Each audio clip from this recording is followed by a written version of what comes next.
Bonsoir, chers collègues gestionnaires, suivi évaluateurs des projets. Alors, c'est toujours l'expert Guillaume Oussemi. Alors, je reviens à la charge pour continuer nos vidéos sur la sensibilisation quant à la réalisation de l'étude de référence pour les projets de développement. Et donc, je réitère que l'étude de référence est une condition sine qua non pour l'évaluation du projet, l'évaluation d'impact des projets de développement. Donc, elle devra être obligatoirement réalisée. Alors, nous avons déjà présenté trois vidéos. La première a porté sur une définition qu'on pourra attribuer à l'étude de référence.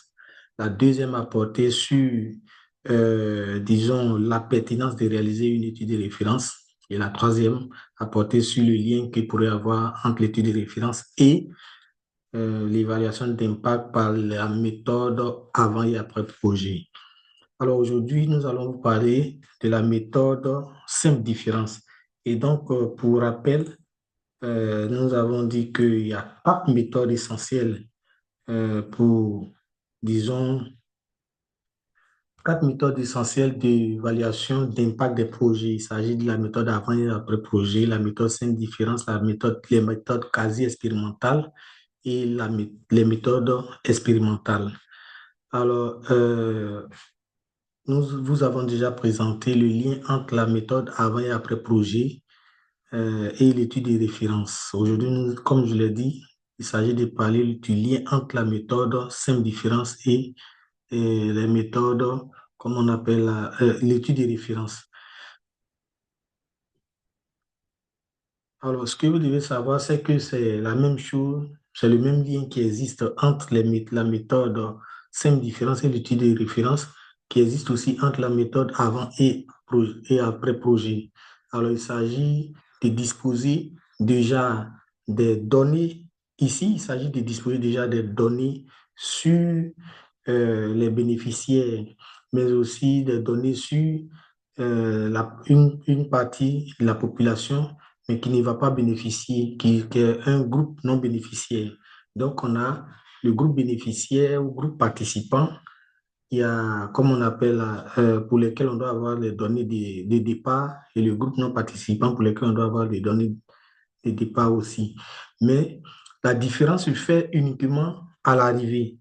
C'est-à-dire, on sait que la donnée de départ donne, disons, a priori, la situation de départ. Parce que si on ne connaît pas la situation de départ, on ne saura pas si on a progressé.